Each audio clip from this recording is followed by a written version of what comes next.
like so. And then in a minute, we will do a podcasty thingy. Whatever they're called.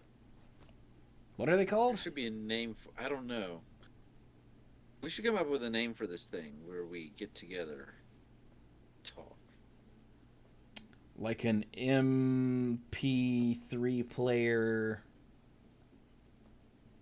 broadcast. A Zune broad. Yes, Brock. There we go.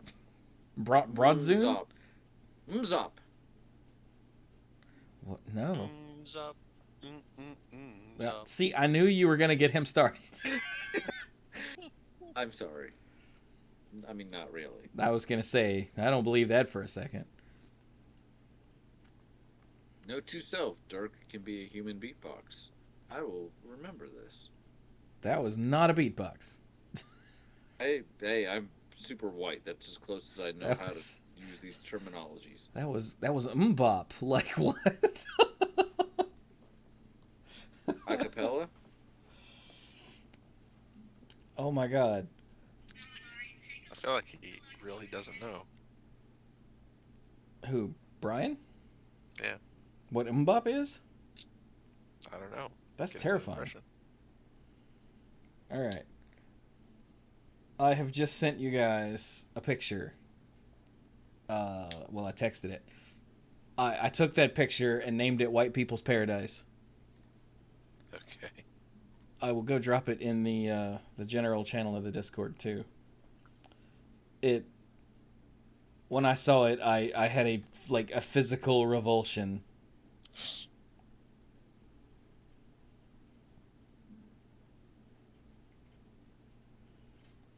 I named this. What? Wait. Is this just an image you found or something you saw in the grocery store? No, that's a picture I took. Oh.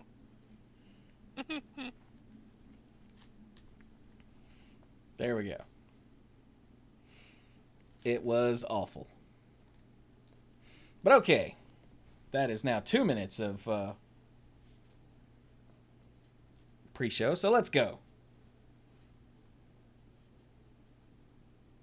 Ow, jam.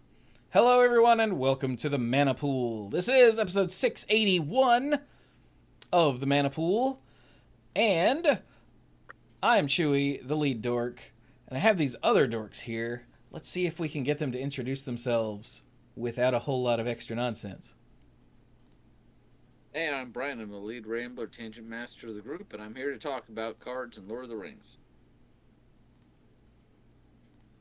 Hello, I'm Mike. I'm the rules guy and game lore guy, and I'm here to talk about Lord of the Rings and cards. And I'm Dirk, the self-proclaimed greatest man alive and moral compass of the group, and I'm here to chew bubble gum and talk about cards, and I'm all out of bubble gum. That is true, because they don't put bubblegum in magic packs. Nope, just Hot Pockets. They put bubblegum in Hot Pockets? No, they put $50 bills in magic packs, and we could complain about how they're folded. That is accurate. I mean, we don't as us, but We as a people. we as a subset of nerds. We live in a society. I feel like we live in a society. That's what I've been told, but damn if I see any evidence for it.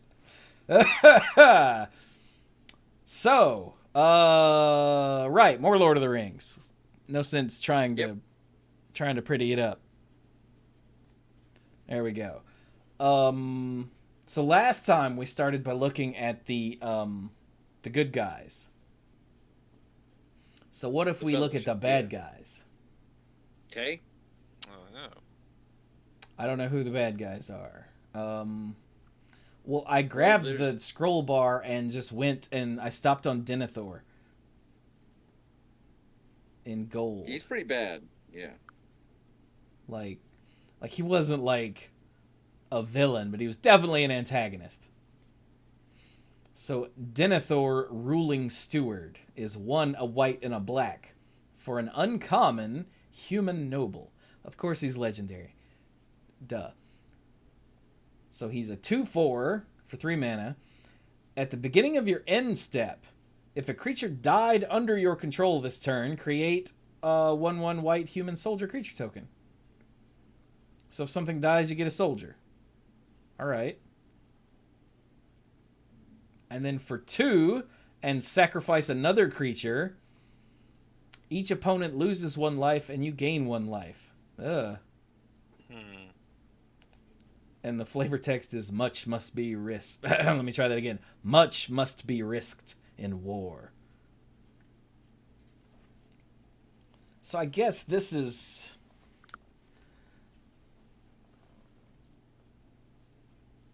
I'm not entirely sure. Well, I feel like he made that quote before sending Faramir off on kind of the nearly suicidal attempt to retake. What was the? Gilead. Oh, Osgiliath, yeah. Did that happen in the book? Yeah. Pretty sure. Okay. Yeah. I could not remember if the suicide mission to fail miserably at retaking Osgiliath was a thing they added for the movie or not. Because it is very dramatic. Mm-hmm. So yeah, I don't he's think they willing. showed, like, I don't think he doesn't talk about it in the books where, like, all it is that they go off. Farmir goes off, and then he comes back on his horse. But it doesn't really say like what happens. Just that he goes off and then he comes back. Okay.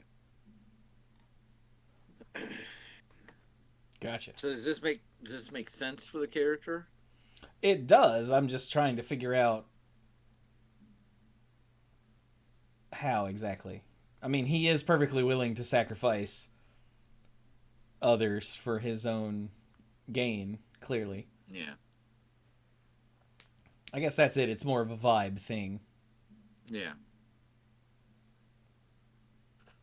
Well, if we're talking about the bad guys, I've got another bad guy here for you, and I think that this also fits really well.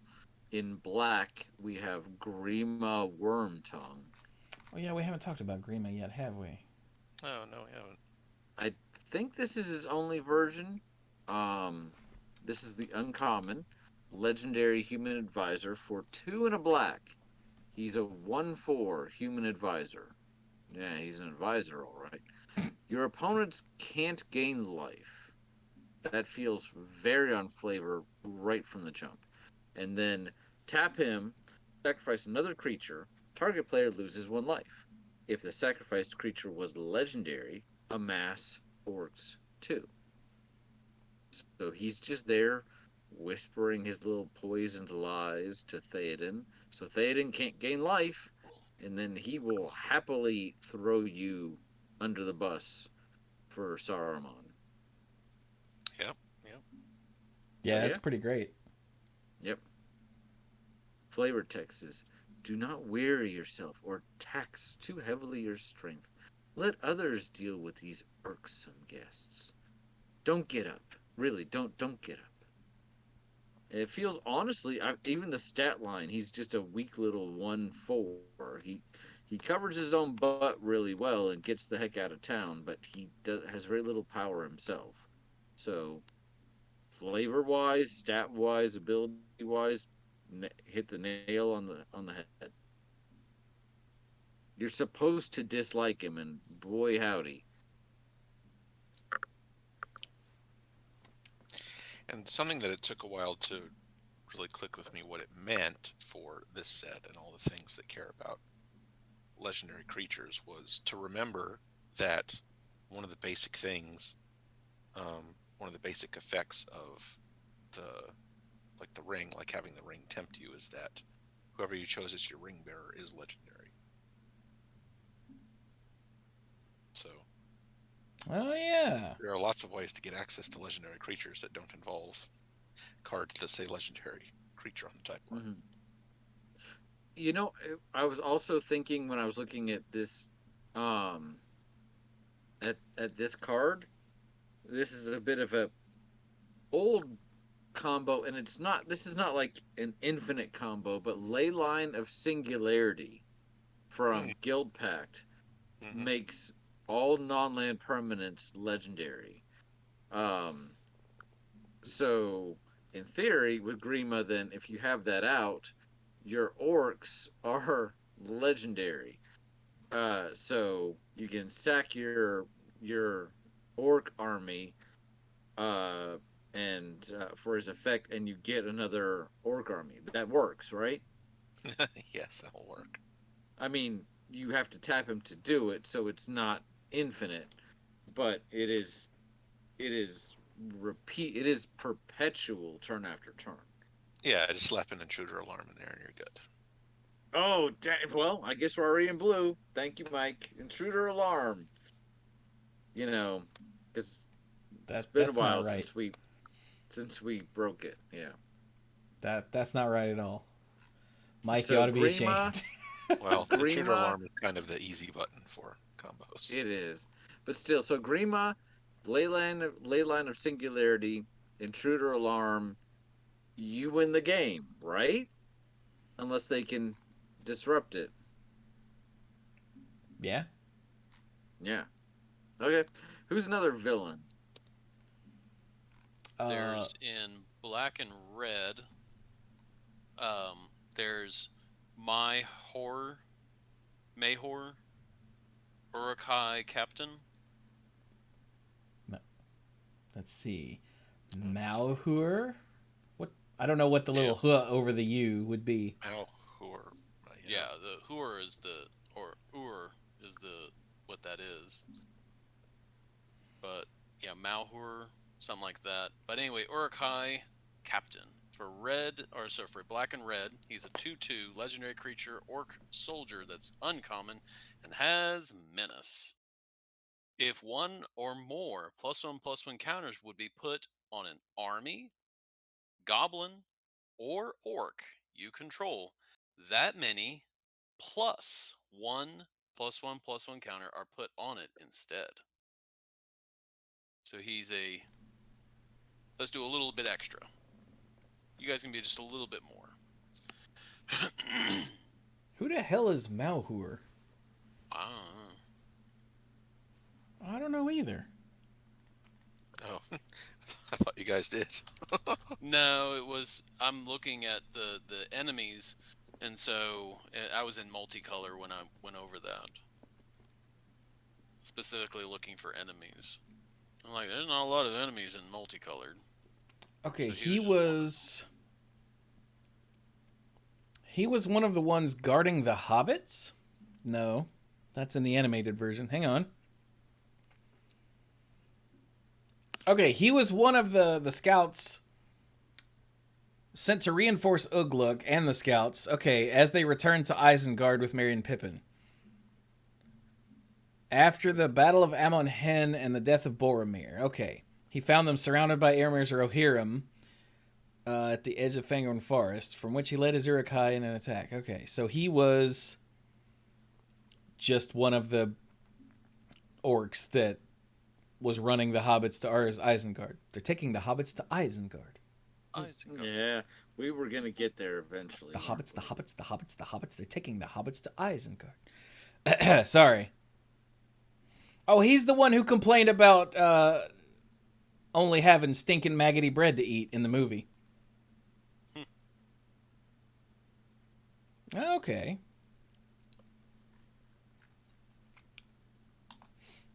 All right, then. Well, that's fun. What was that? Hey, Mike resubbed. For 39 months. Oh my god. 37 in a row. In a row. Thanks, buddy.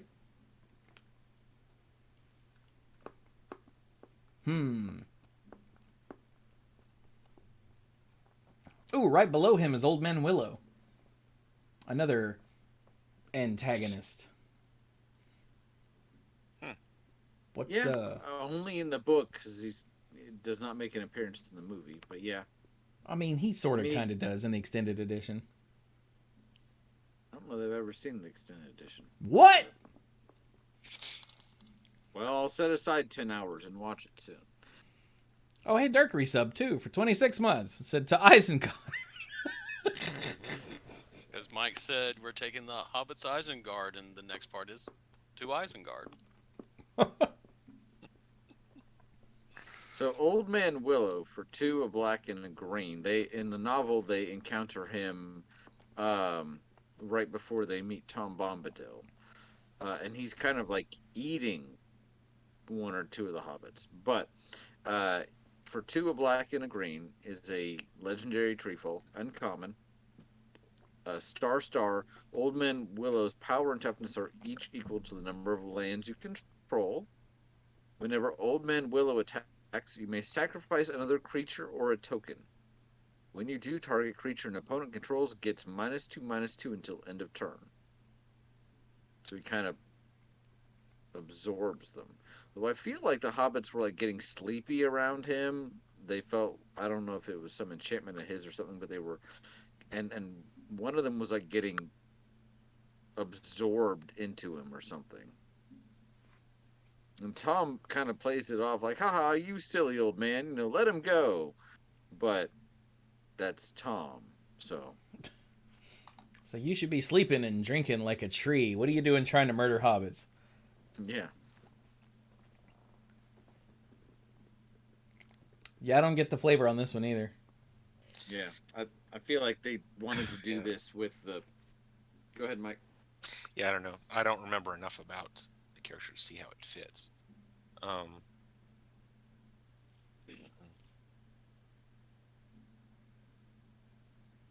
Other than like the -2/-2, I guess, represents slowly, you know,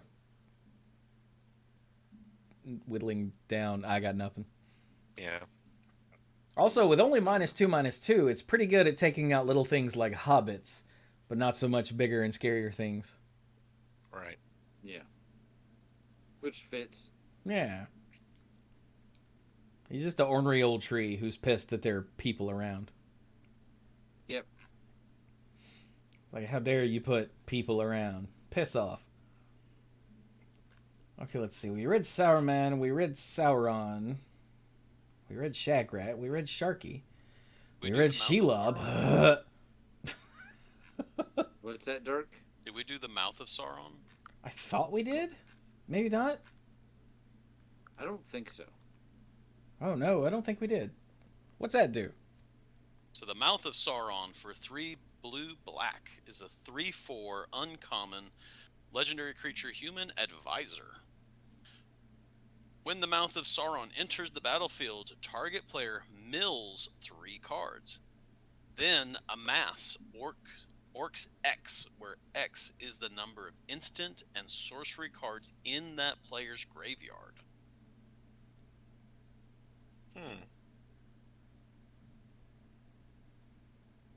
If someone's playing sorceries, that's going to be a really big army.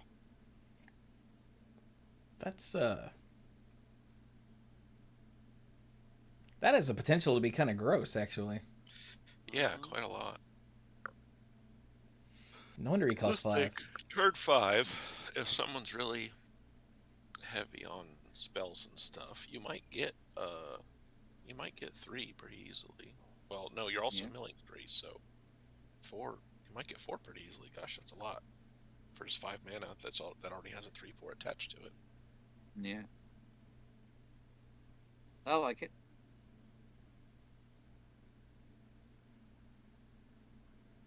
And also, let's see, flavor-wise, his whole deal is to, like, promotes, inflict psychological warfare on the armies of Gondor who are amassed outside the Black Gate. Because he's like, look, I've got this pretty shiny shirt. And they all go, what? No! And... yeah. There's a card further down called Sauron. There you go. Right, Sauron's Ransom. But we can talk about that in a second. But it shows that moment. Yeah. But yeah, he's there to be the mouthpiece, pun very much intended. Yeah, and in the books, he was just a dude. He wasn't like that thing from the... Was it in the regular version? I know he was in the extended version. I think he got cut entirely out of the theatrical edition of the movies. I can't remember, but keep in mind, like for the end of the movie, like they're looking to have you don't actually see Sauron in a physical form, so the mouth is kind of the stand-in for Yeah. the last physical threat. So big bad guy. So So what happens? So Sauron's ransom is rare. Oh. For 1 a blue and a black, choose an opponent. They look at the top 4 cards of your library. Okay. And separate them into a face down pile and a face up pile. Put 1 pile in your hand and the other into your graveyard. The ring tempts you. That is evil.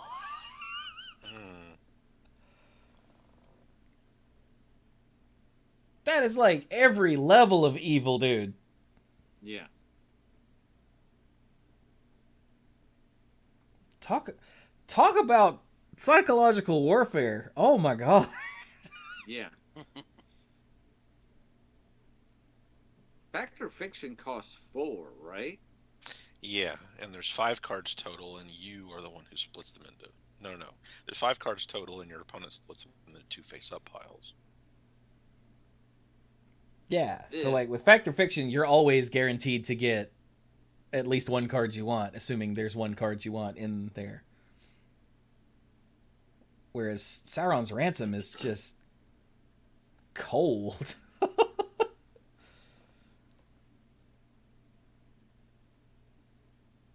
I don't. This is inflicting psychic damage on me, and I'm not even Go. playing Magic. There you go. There is one bad guy. There's more than one left, but there's definitely one bad guy that we did not talk about last time because they weren't here yet. Okay. The Balrog, Durin's Bane. Oh, hey, look, a Balrog.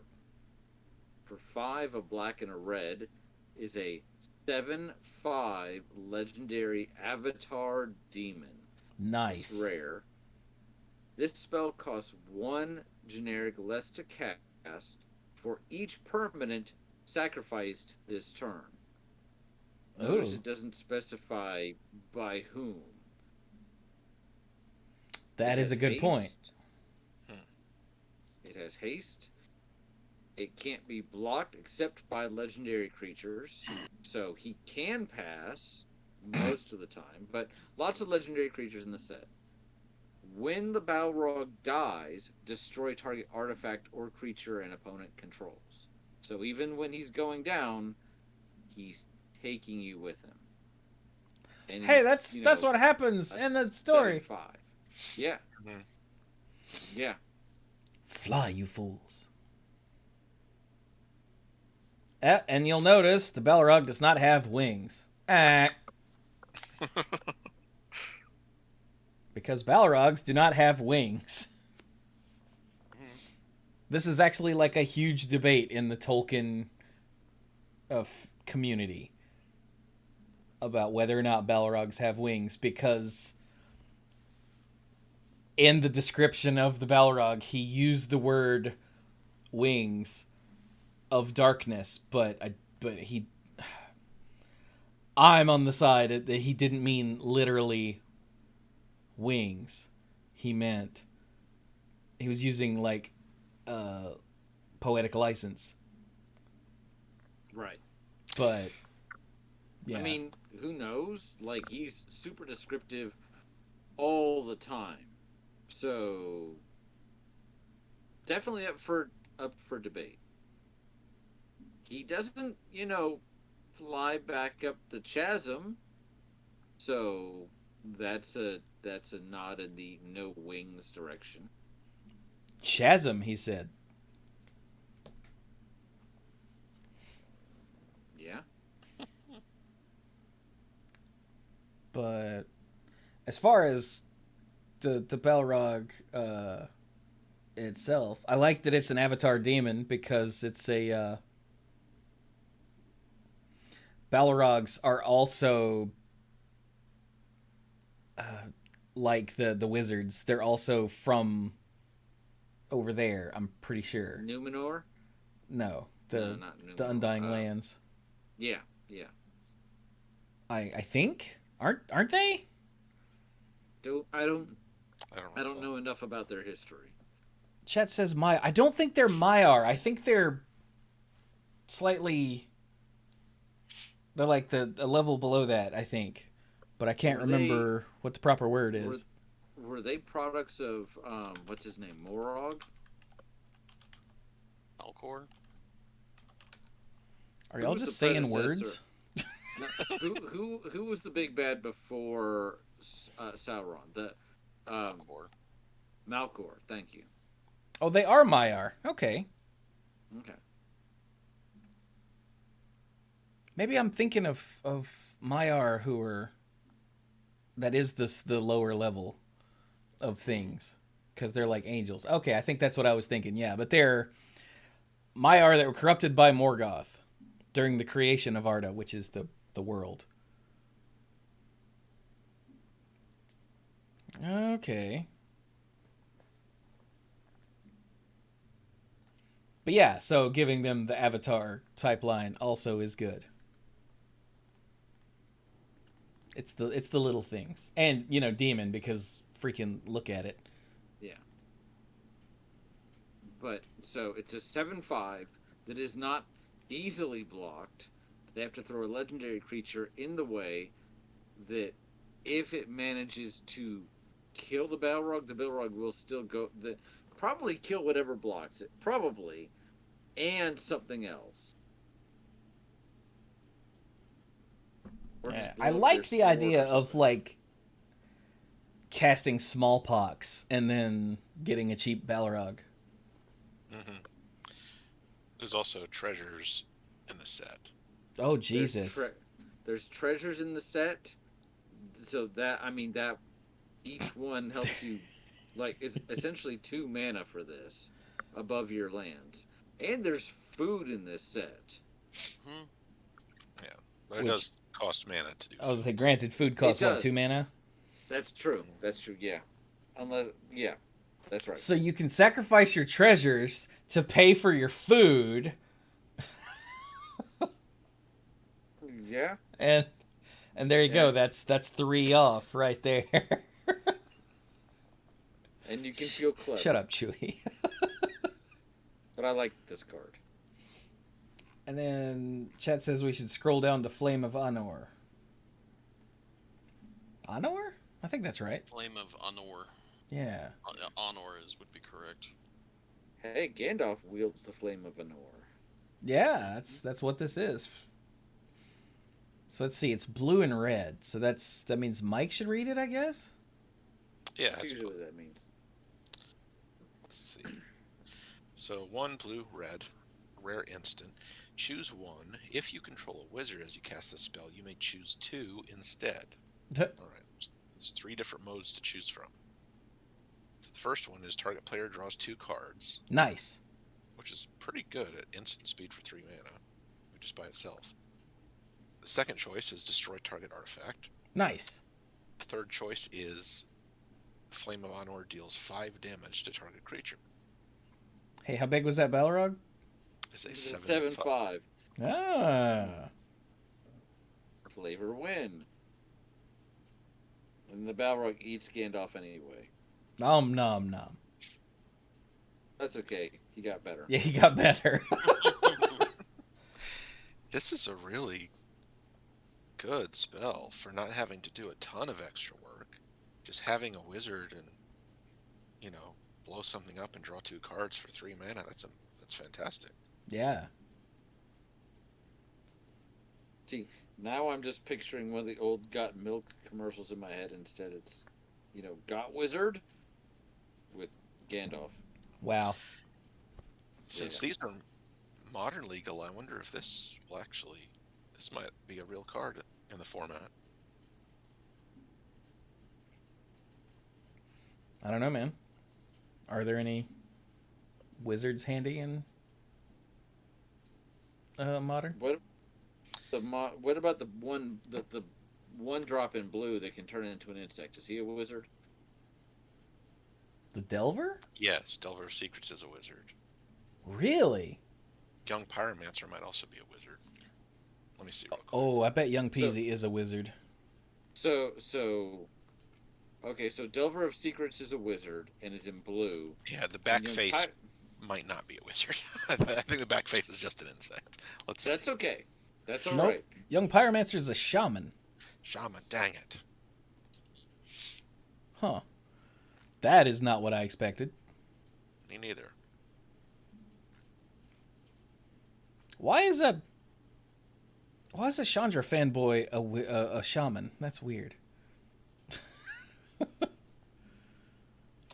Yeah, front face of Delver of Secrets is a human wizard. Back face is a human insect. Which is just a problem on so many different levels. Not if you're Jeff Goldblum. Chat points out that Soulscar Mage is a wizard, and that is definitely a modern card. Okay, yes. Muy interesante. Armanda Sante. No, wait. Other bad guys? Other bad guys? I don't know. Have we... Oh, wait a minute. Here's a low-level bad guy. Lotho, Corrupt Sheriff. That guy. So Lotho is well, he's the corrupt sheriff of the Shire? Hobbiton? I don't remember if it's the whole thing or just some of it. Bywater. Yeah. Bywater? So I don't remember. But for a white and a black, he's a 2/1 halfling rogue who's rare. And whenever a player casts their second spell each turn, you lose 1 life and create a treasure. Huh. That's pretty neat, actually.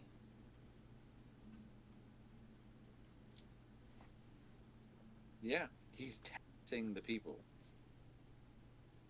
Mm-hmm. Huh.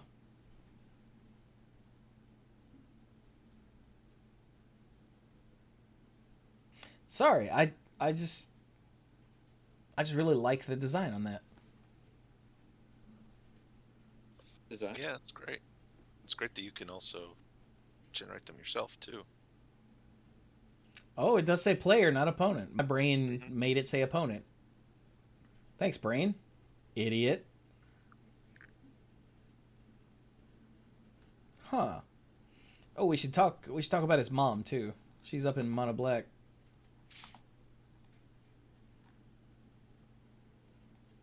Phil Right? Baggins's. Yeah. Isn't Lobelia Sackville Baggins his mom? I think that's right. I think so. Yeah. Oh. I believe that is correct. All right. So Lobelia Sackville Baggins. I'm gonna read her too. Maybe I won't. Lobelia Sackville Baggins for 2 and a black is a 2/3 halfling citizen with flash and menace because the Sackville Bagginses show up when you least expect them. But always when it's least convenient. Correct. When why can't I say that? When she enters the battlefield, exile target creature card from an opponent's graveyard that was put there from the battlefield this turn. Okay. Then create X treasure tokens where X is the exiled creature or the exiled card's power. Oh my god, because she's like, hey, Bilbo and then later Frodo is dead. I should take all of his silverware. I mean, she's looking at the spoons in the art. That is really funny.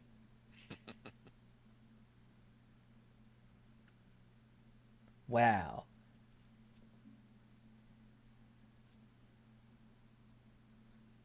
But it has to be something that died this turn. I guess that's why they gave her flash.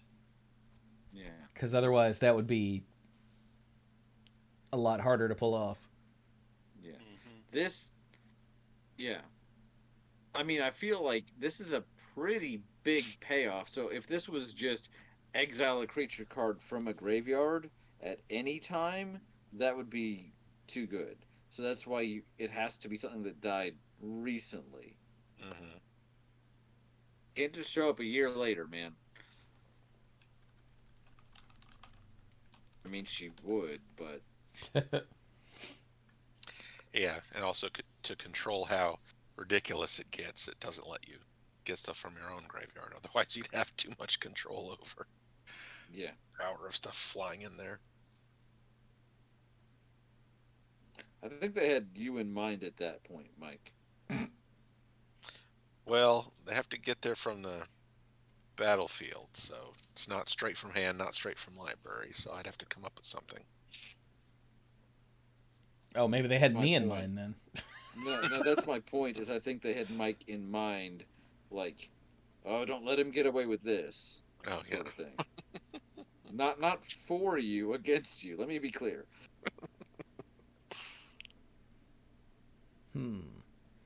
And right next to it is Lash of the Balrog, which is just a really nice little common, but with sick flavor. Well, So- Lash of the Balrog for 1 black is a common sorcery. As an additional cost to cast this spell, sacrifice a creature or pay 4. And destroy target creature. Yeah. flavor. So if your Balrog is already on its way to the graveyard, then he can grab it nice and quick and cheap. But if it takes a lot more effort to actually throw Gandalf off of the bridge, then it would otherwise. Yeah.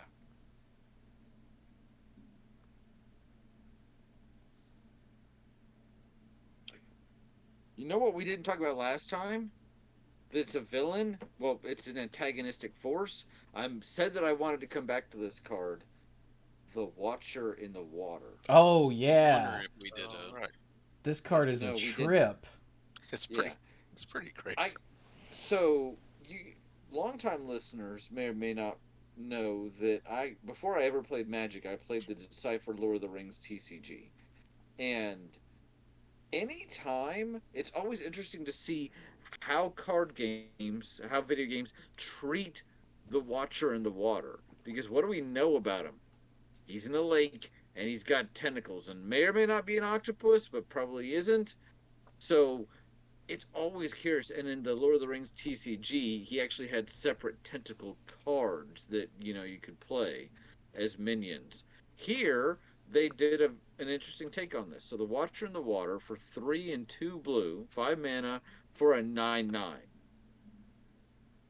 5 mana for a 9/9 legendary Kraken. He is mythic. The Watcher in the Water enters the battlefield tapped with 9 stun counters on it. Best creature ever.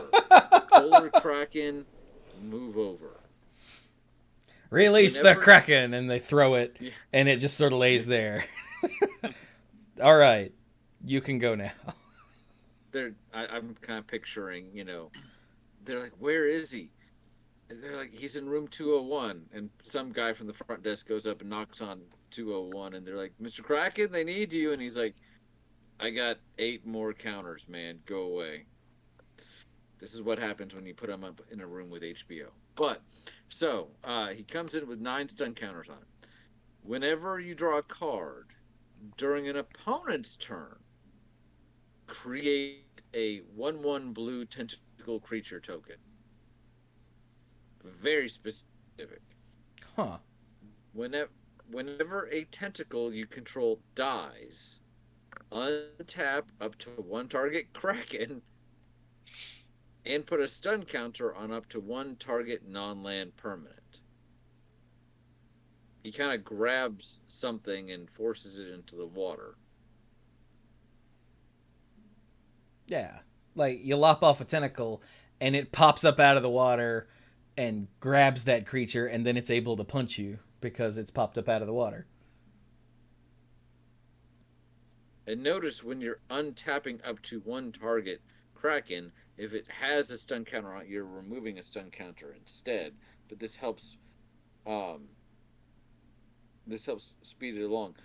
That second ability, the Oh, whenever you I completely forgot that stun counters are for untapping in any reason. Yeah, yeah, any reason. So what you have to do is you have to lop off enough tentacles for it to shake off what it's doing and pop out of the water. yeah. Yeah. Huh. Now I forgot how stun counters work. Sorry. notice with that second ability, whenever you draw a card during an opponent's turn, create a tentacle. What does that not say? It does not have that phrase we're seeing so much of lately. The this triggers only once a turn. It doesn't say that. Yeah, it also doesn't say like if you drew a card during an opponent's turn. So Yeah. Yeah. Or It's one or more. yeah. It's yeah, for every single card. yeah, So if you use your instant speed Flame of Anor we saw earlier, then you've got two tentacles. if you oh, what's the one that you should always turn down? Is it Trade Secrets? Yes. It's trade secrets. Yeah. Yeah, Is I'll that do a it again. sorcery or an Yeah, instant? I'll do it again. Yeah. Yeah, I'll do it again. Will you stop? That's a good It's question. I hope trade secret isn't an instant. That'd be bad. Let's look it up. No, I'm pretty sure it's a sorcery. Okay, good. It is a sorcery. Yeah, okay, good. because that would be bad.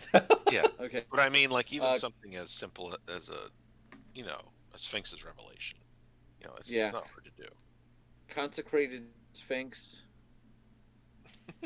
Yes. I mean, you're in blue. You will find ways to draw cards during opponents' turns. Yeah. This is kind of a weird but good card, and the fact that yes, it's still problematic with the whole 9 stun counters. It looks awesome, but playing this card in limited is gonna be super difficult and probably, I hate to say it, but probably not worth the payoff because it's gonna take way too long. Um, Yeah, that's why it's mythic. Probably is to keep it. Well, but part of the reason it's mythic yeah, is to keep it out of limited. yeah, but the fact that again with that last ability, not only are you knocking off extra stun counters with it, but you're essentially putting them on other stuff. That's where the real power of this lies. It's not just hey, eventually I'm gonna get a 9/9. It's I'm gonna get a 9/9, and by the time I get it, all of your stuff is like locked down. So yeah, Plus, if you manage to make a lot of tentacles, it makes any sort of like board wipe that's damage based super dangerous. Mhm. yeah, Because Yep. someone's like, all right, I could I don't know, like deal 2 damage to everything, but that means their watcher will wake up next turn. Oh god. Can I handle a And 9/9? I can't handle a 9/9. and everything else on the board that could be a problem is now sleepy like for a while. Oh, yeah, that's true. Yeah. Buh. Like all the stuff that can get in the way of it. So Oh my god, you can put multiple stun counters on the same permanent. My brain Sure. completely Yes, yeah, right. Mhm. yeah. my brain completely option, didn't see that. Good lord. This gives you the option of either like their one big thing that's gonna be a problem is locked down for like 3 turns, or you go wide and 3 things take a turn off. Man. This card is a trip. Like again, none of this is like mind-blowing from a actual, this is going to win Pro Tours or whatever perspective, but like from just how silly you can have things happen. Yeah. It's awesome. Yeah, I agree. This I is like totally city us. cards. Yeah. So I wanted to make sure we talked about that one and gave it the time that it deserved. So Ooh, chat pointed out brainstorm just freezes a creature in place. Buh. Yeah. well, it makes a lot of tentacles, and then Oh yeah. Yeah, just think about that as brainstorm is basically a fog. Make 3 blockers, lock your creatures down. Neener neener. I mean, again, you're drawing cards at the same time, so it's not like that's the only effect. You're still doing the best thing in the game. It's always nice when something rewards you for drawing because you're drawing and doing something else. How dare. Hang on, there's another card. Oh, another simple common, which you don't want to cast when there are a lot of tentacles out, is the Black Breath. For 2 and a black, it's a common sorcery. Creatures your opponents control get -1/-1 until end of turn. The ring tempts you. Now, the Black Breath is what the Nazgul use to, like, I mean, I guess it depends. It seems like it knocks over hobbits for a while, but then it makes soldiers like turn and run away in the middle of combat. So it's sort of a, like lots of Tolkien's magic, it's sort of a whatever the plot needs it to do. Yep, yep. Soft magic system, so. But it's what the like I said, the Nazgul use as their. It's why people are afraid of Nazgul is because of the Black Breath. Right. It's kind of just their influence on the natural world around them. Yeah.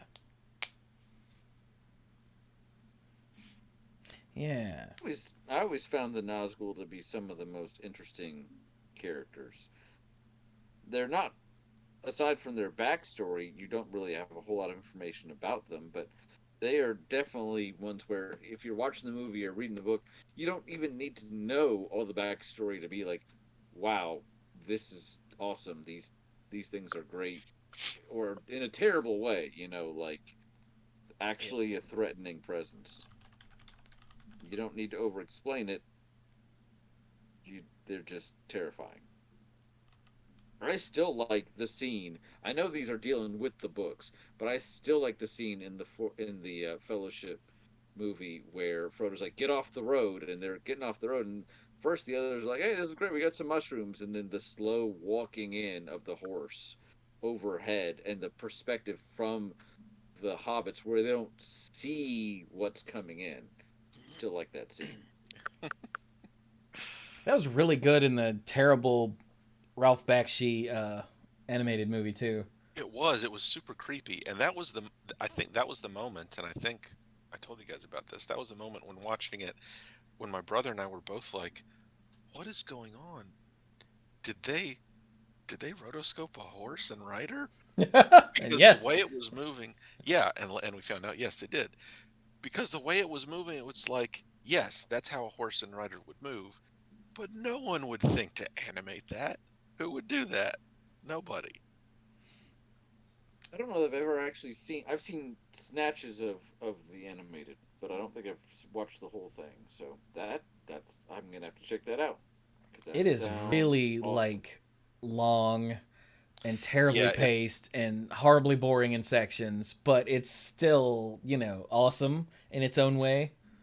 yeah, the pacing really kills it, but it is fascinating and really it has a great atmosphere. I Besides, heard that it was faithful to the source material, Like which is both a almost good to a thing. fault. Although Tom Bombadil Yeah, got cut out of that one too. Was he? Okay. But I was gonna say, so that's a good thing, but it also could help explain the plot inconsistency, like the pace problems. Oh yeah, there's a whole lot of people sitting around and nothing happening, and montages of them traveling that last just too long. I'm like, all right, we get it. While we're on it, I highly recommend on the YouTube channel Folding Ideas. Dan Olson did an entire video about Ralph Bakshi's The Lord of the Rings, and it is well worth watching. It's pretty long. It's not as long as the actual animated film. Bakshi Lord of the Rings length. How long is this movie? Oh, it's only 2 hours and 11 minutes. It feels like 3 hours though. Oh man.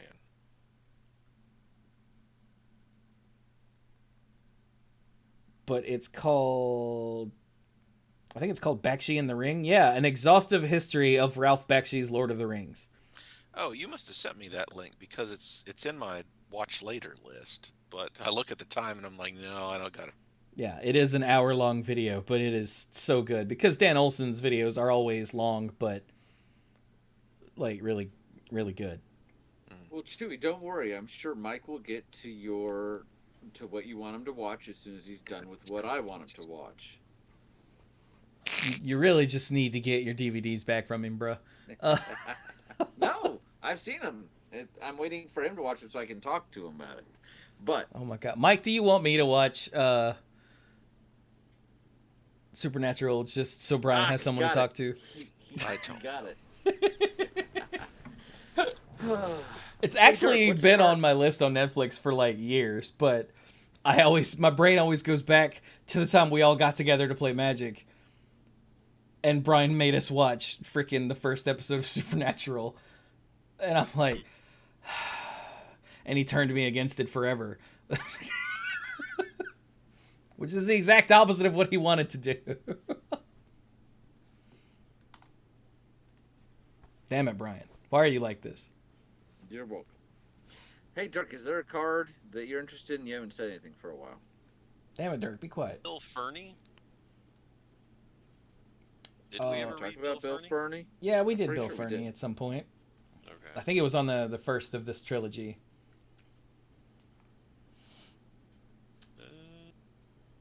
I mean, we don't have to stick to bad guys anymore. I'm pretty sure we've I'm done about to say, I think we've gone through all the bad guys for the most part. like. Oh wait, we should do Grand. Did we do the actual Nazgul? We did the Witch King, and then the other Nazgul we Oh didn't do. no, we haven't talked about the Nazgul. Okay, let's do that first. Yeah, so like the actual Nazgul, just Nazgul, is an uncommon. For 2 and a black, it's a 1/2 Wraith Knight with Death Touch. When Nazgul enters the battlefield, the ring tempts you. Whenever the ring tempts you, put a +1/+1 counter on each Wraith you control. So it comes in as a 1/2, tempts you. Now it's a 2/3. Okay, feels better for 3 mana. A deck can have up to 9 cards named Nazgul. See now, damn it, that's funny. And you know what's better? There are 8 other art variants of Nazgul. Yep. Yeah, there are 9 Nazgul arts. Hey, Yeah. Al, with the oh my god, Al has been building to this out loud for like months now, but he has subscribed for 69 months. And he said this has been a goal and is a proud, proud day. Also, nice. Thanks, buddy. It would not surprise me if he stops subscribing from now on. I hope he doesn't, but it wouldn't surprise me. Oh, chat also says you can have 9 of the Nazgul in Commander. And that's an official ruling from, Commander. Yes. Yeah. So I And find of that course- hilarious.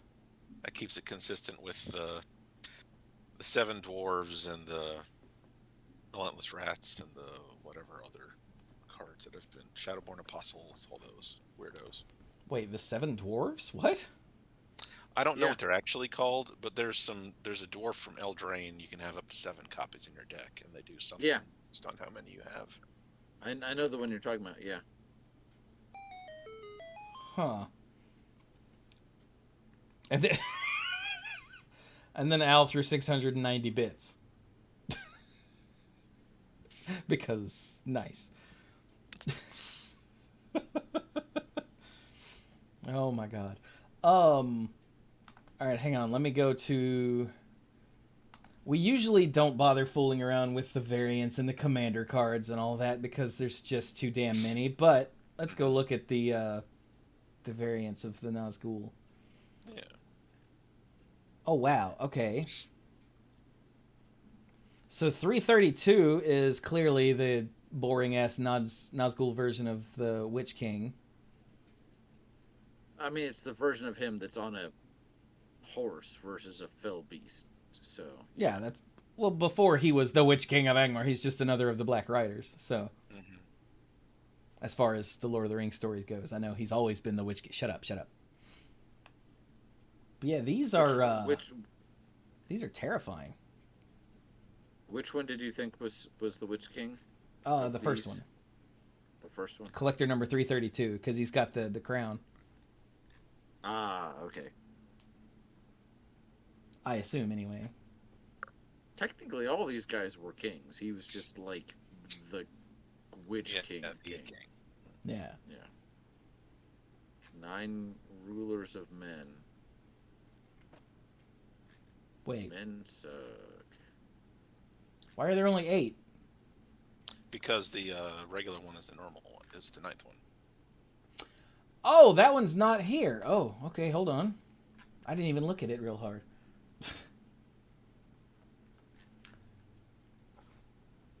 Oh yeah, that's number 100.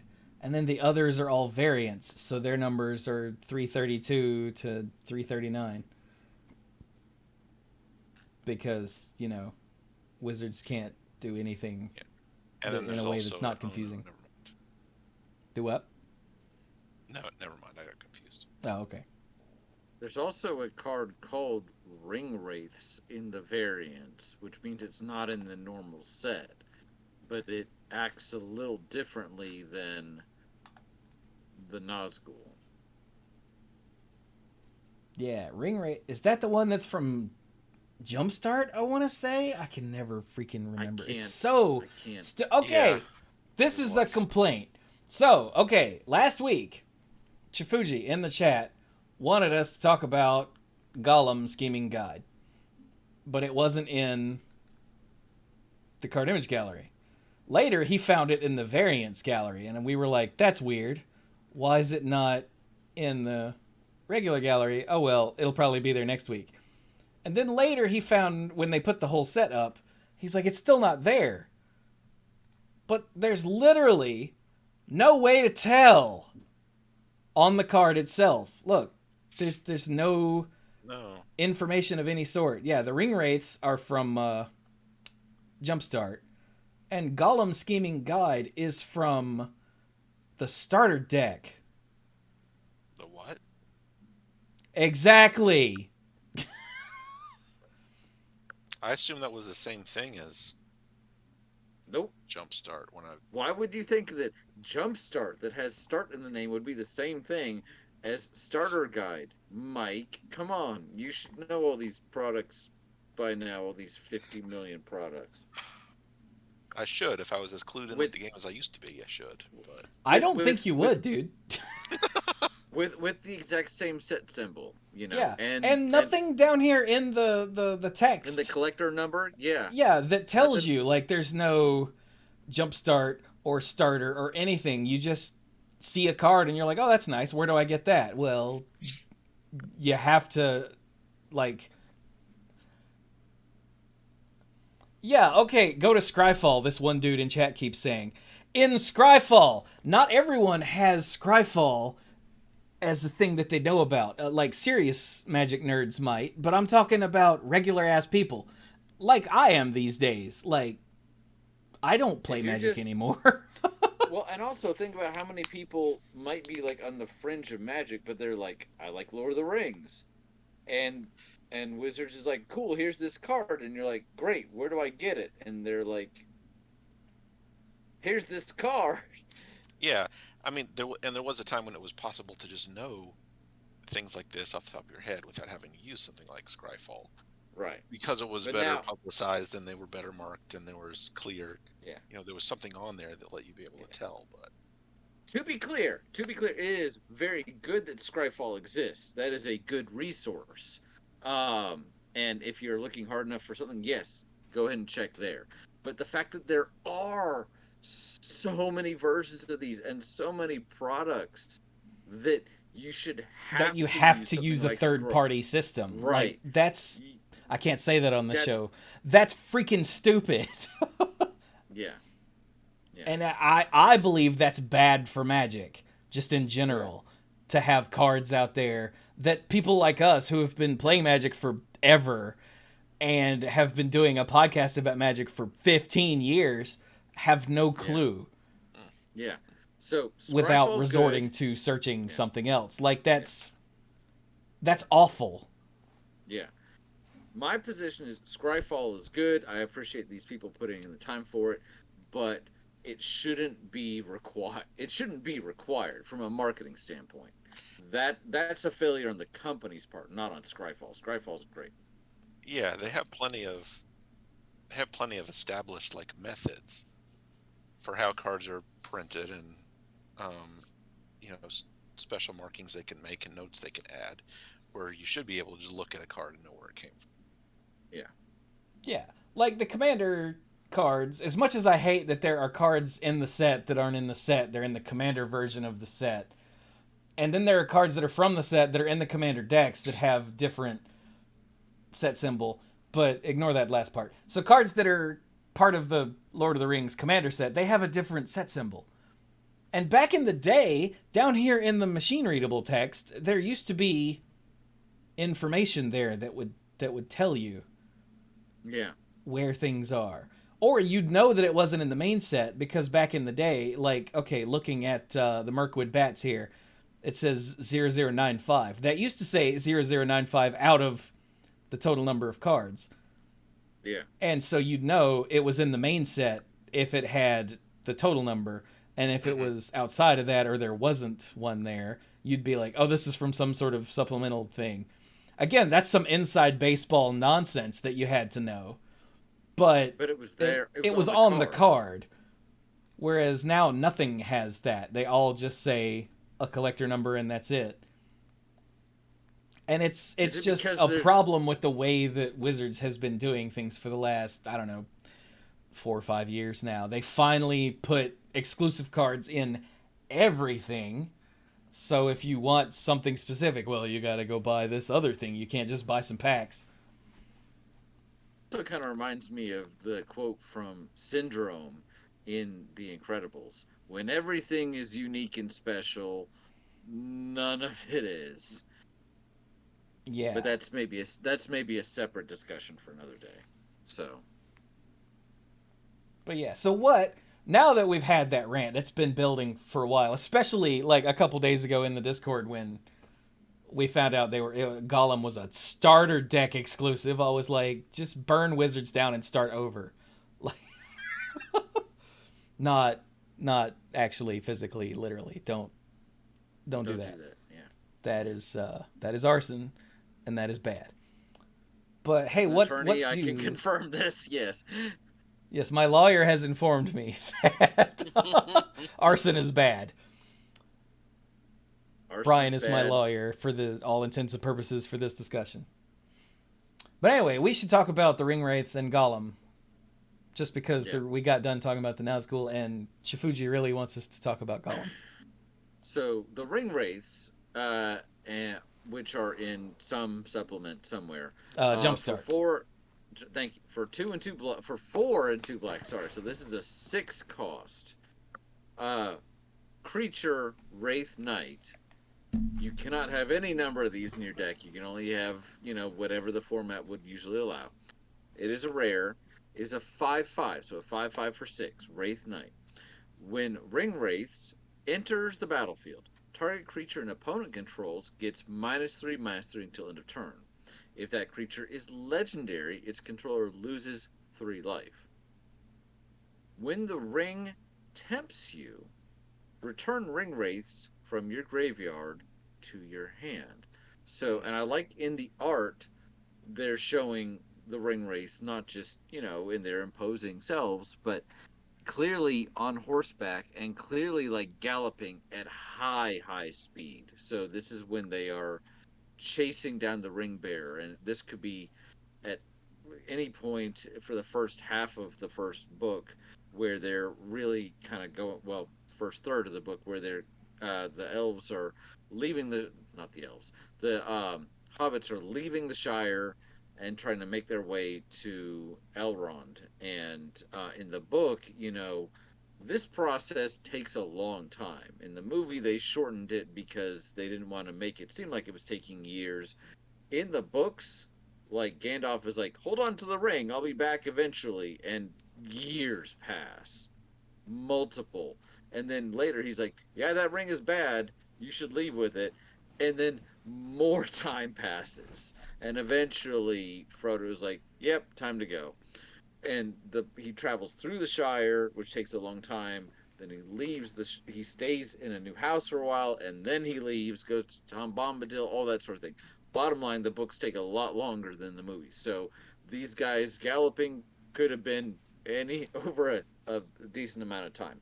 But I do like that they are depicted here. They are clearly chasing down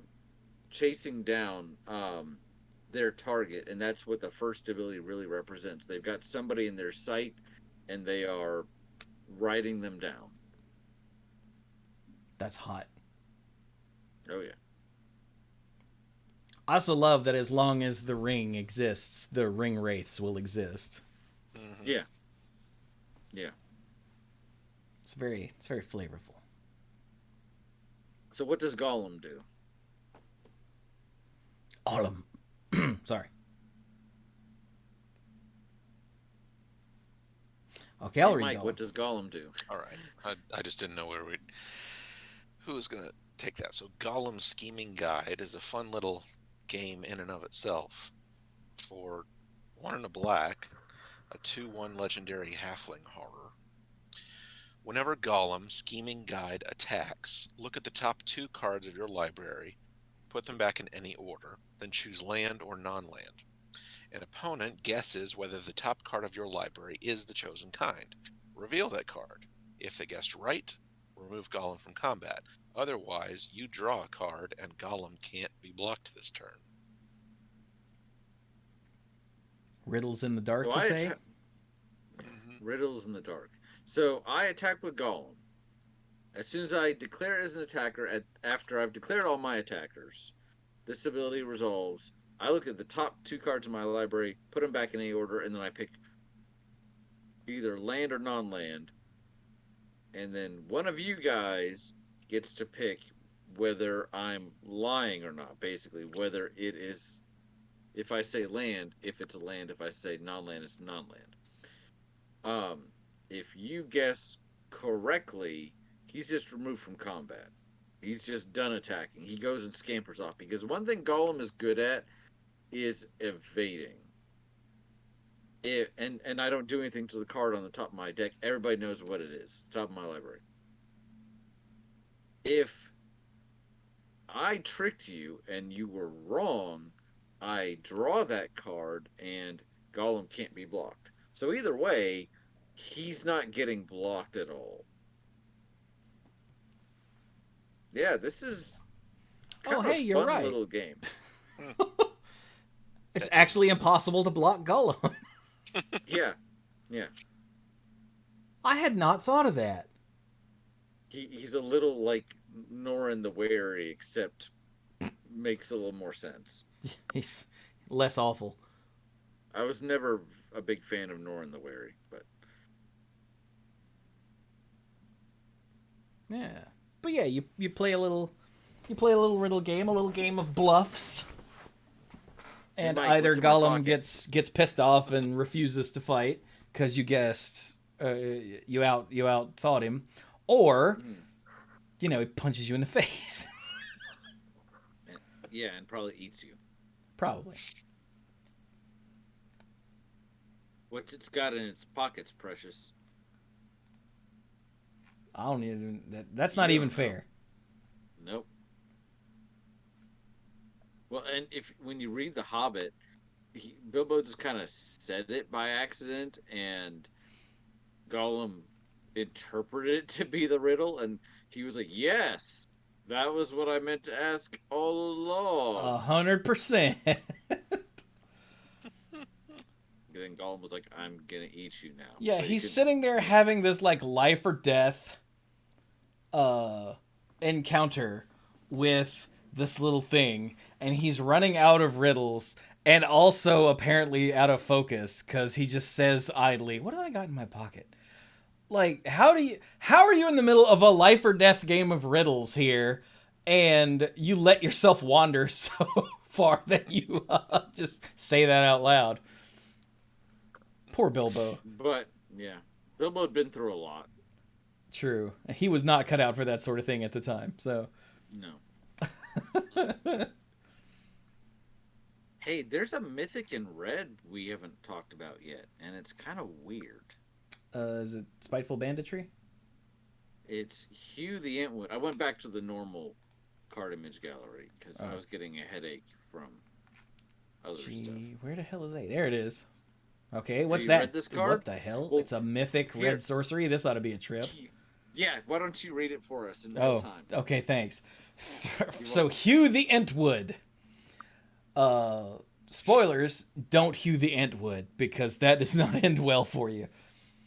Hugh the Entwood for 3 red is a mythic red sorcery. Okay.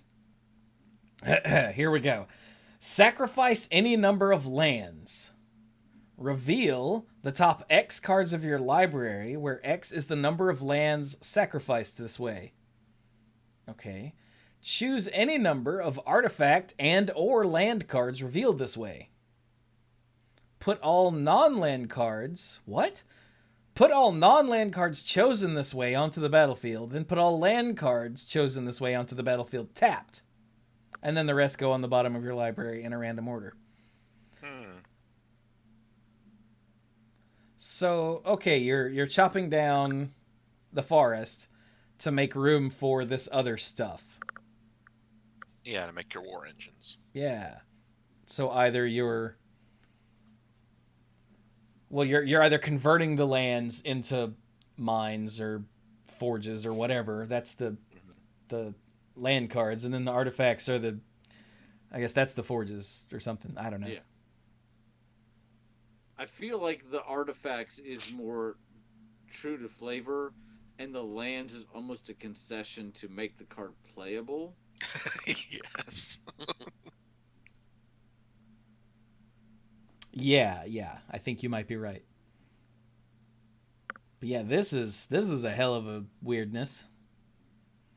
It's like Scape Shift, but not. I can see this going really, really well, or just really badly. As long as you've got the 2 mana for it's not 2 mana. How much is Planar Rebirth, Mike? 2 sounds right. Let's Yeah. check. As long as you got the 2 mana for Planar Rebirth, you'll be fine.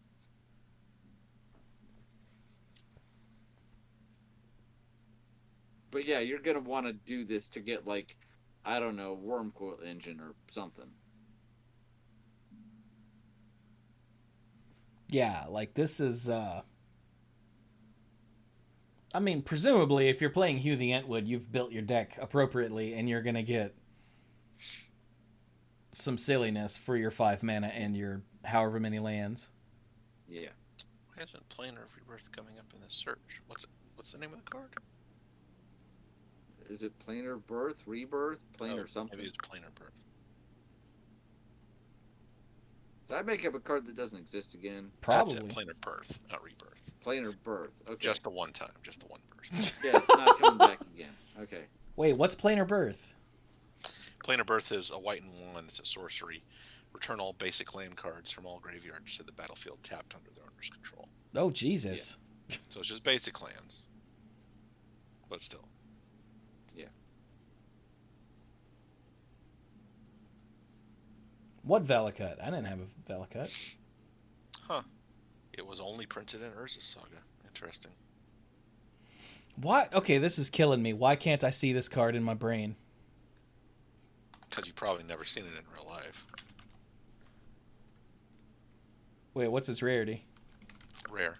Okay, then I have, because we did a thing for that set. Yeah. Mythic Conscription. Yeah, Oh, you okay. didn't, like, have one and have it in your hand. Yeah, I don't think I've ever actually held this card, but okay, I do recognize the art.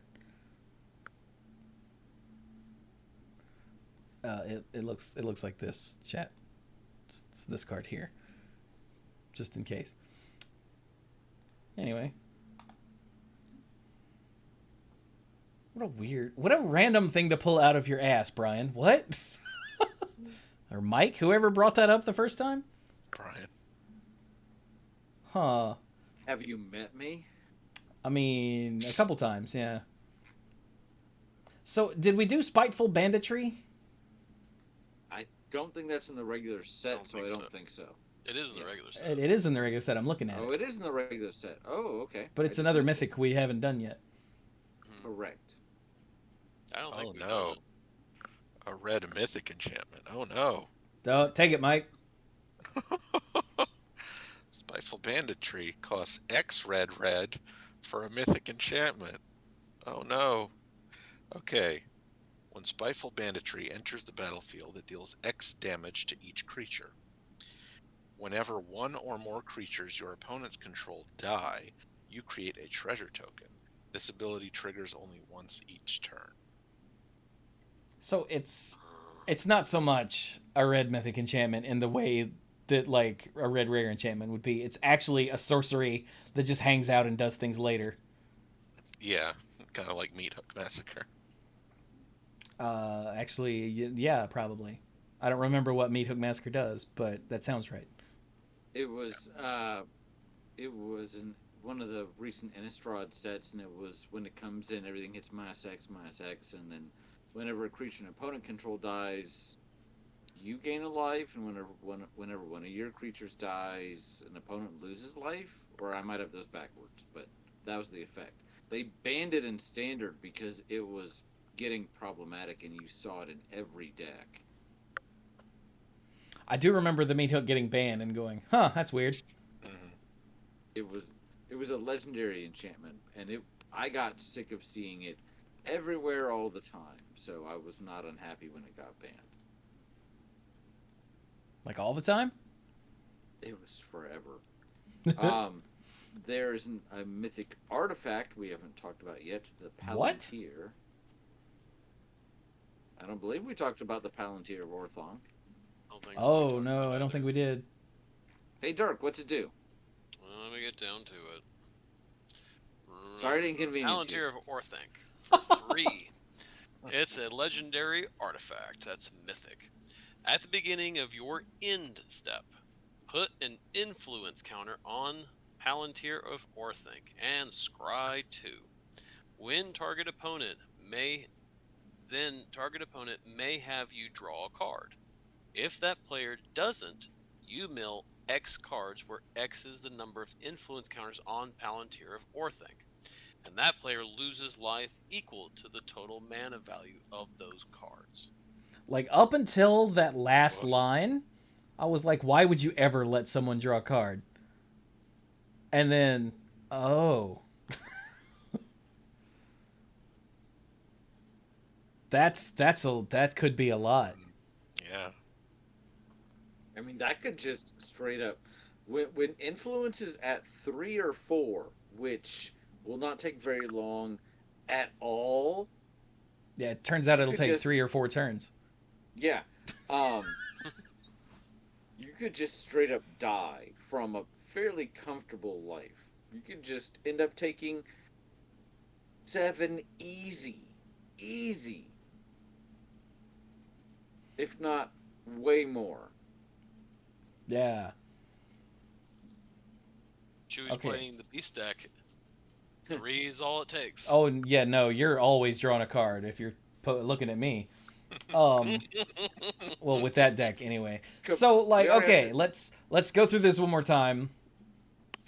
So at the end step, you add a counter and you scry 2. Nice. Huh? Free every Then time. you look at an opponent and be like, "Can I draw a card?" And they go, "Yes," and you draw a card, and everybody's happy except for everyone that isn't you.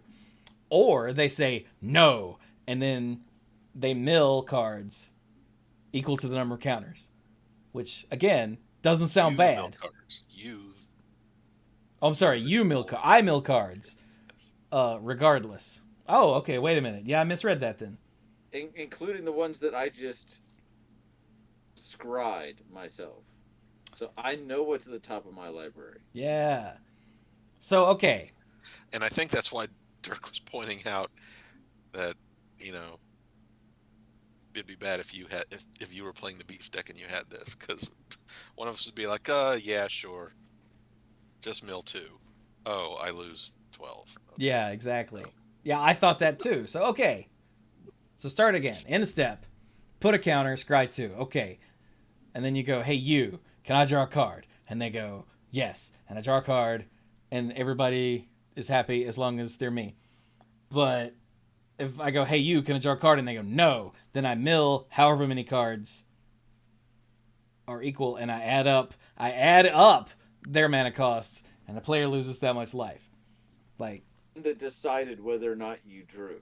yeah. So it is totally on them. And again, it's real easy, like Brian said, to accidentally hit like a lot. Even trying. Yeah, I feel like that's this would be almost like right there in the Kaboom deck. I mean, pretty much, yeah. Mhm. Croson Cloud Scraper. Oh. So like, okay, there's 3 counters. Land, you got lucky. Cloud Scraper. I'm sorry, you're dead. Man, maybe I should put this in the beast deck. Jesus Christ. Maybe. 'Cause- First person to say Emrakul is a bad person. Because then Emrakul goes back in the deck. Depending on which Oh. version it is. The whole graveyard goes back in the deck if it's Yeah. the old Oracle. Oh my god. I'm a bad person. But it's kind of like Intruder Alarm earlier. You mentioned like high mana cost, and Emrakul is just like, hey, I'm kind of like the tribal answer to, trivia questions. So, but it's still worth saying Emrakul will kill them dead and reshuffle your graveyard into your library. So in a multiplayer game, it's, well, that was fun. Next.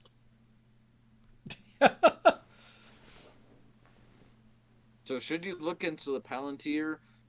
No. Just no. Just no. Just treat draw a this. card. This is a howling mine for that person, and you are fine with that. Yeah, Yeah. It's like, no, you can't draw a card. Oh, really? I have a question. Oh, dang! I was gonna have a question for Mike. If I could use Mindslaver to make them choose, but Mindslaver, I take over their turn, right? So Yeah, you do. yeah, okay, all right, that doesn't work because this happens at the end of your turn. Right. Okay.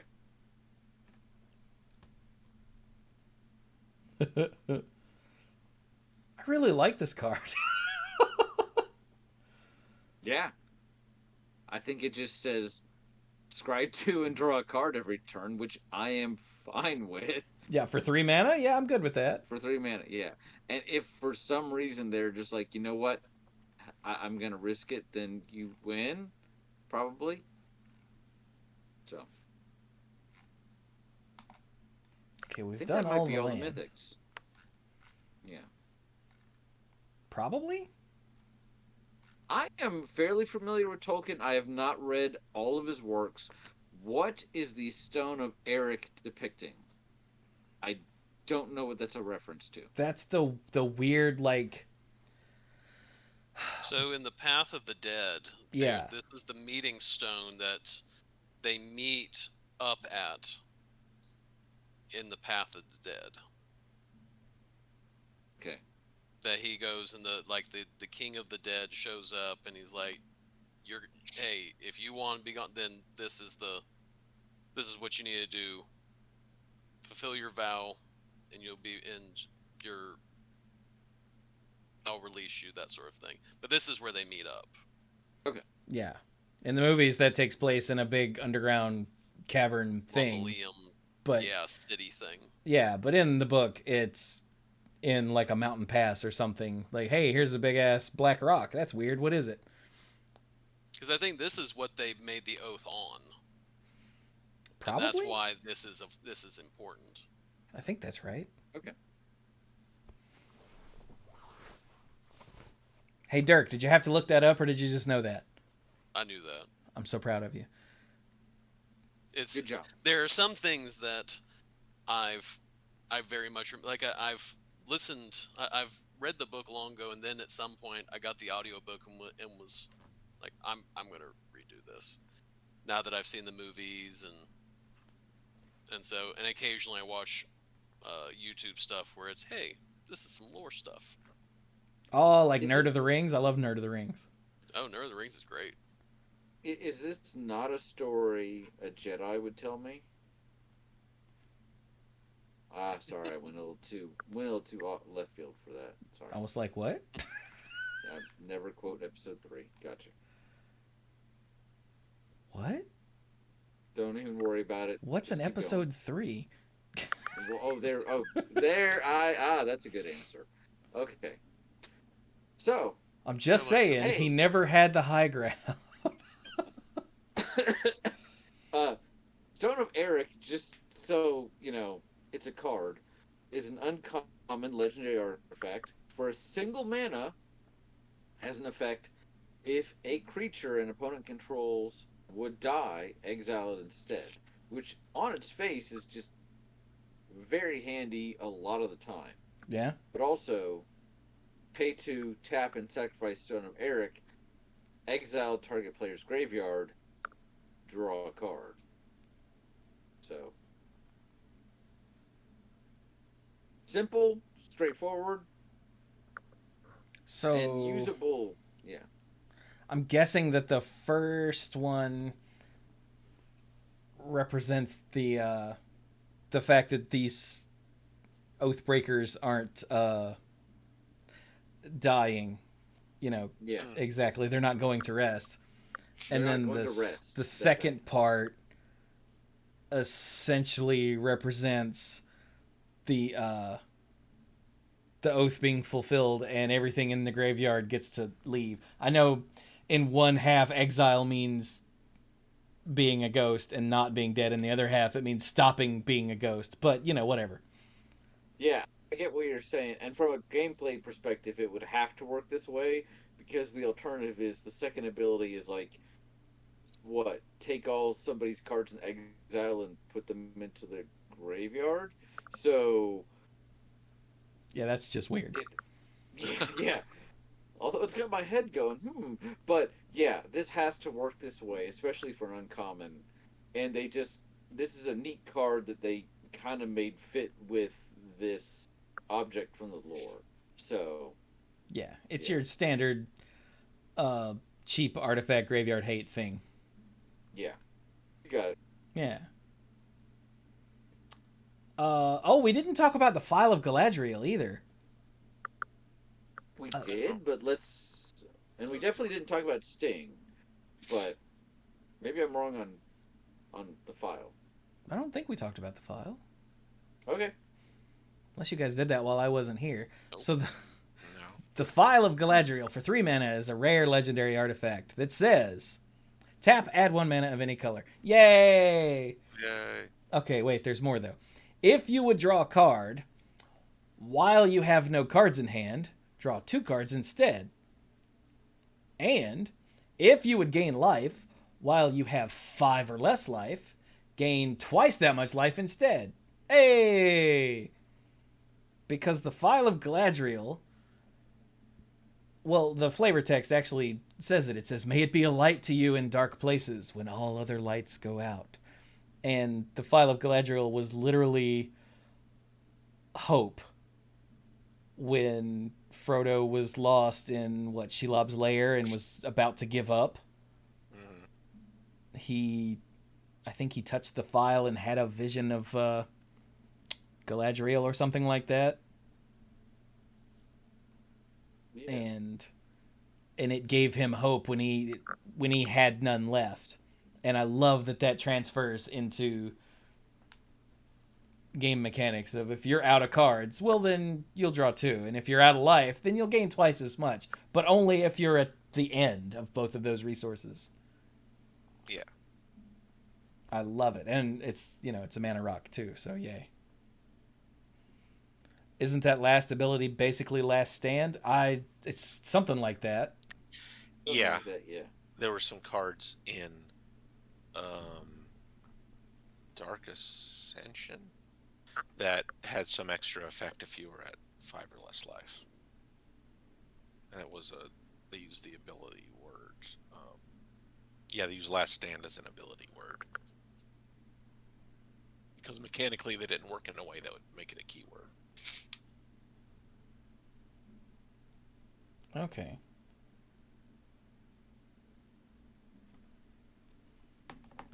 So yeah, we did not talk about Sting either. Sting's fun. Okay, what's it do then? You're so smart. Sting, the Glittering Dagger. For 2, it's a legendary artifact equipment that is rare. Equipped creature gets +1/+1 and has haste. Sounds great, right? Yeah? We're not done. At the beginning of each combat, untap equipped creature. Still not done. Equipped creature has first strike as long as it's blocking or blocked by a goblin or orc, and it equips for 2. Because it glows, so you know when a goblin or orc is showing up. Yep. I think that's the second ability, the untap equipped creature, because you can't really sneak up on them, you know? Sting knows when you're about to be attacked. Oh, so it's pseudo vigilance. Right. Oh, Although I get it. honestly more flavorful than just straight up vigilance, because it's like, no, you attacked, and maybe you're resting or something, but wait a minute, there's an enemy, and you get the little like bring sound with the exclamation point, so you untap. And orcs and goblins are especially afraid of it, hence the first strike. I'm not sure about the haste. I feel like the haste just makes it better. I'm not complaining. It's a short sword, right? It's called the Glinting Dagger. It's described as a sword, but it's a sword that's kind of halfling sized, so maybe just you can wield it very quickly. I don't know.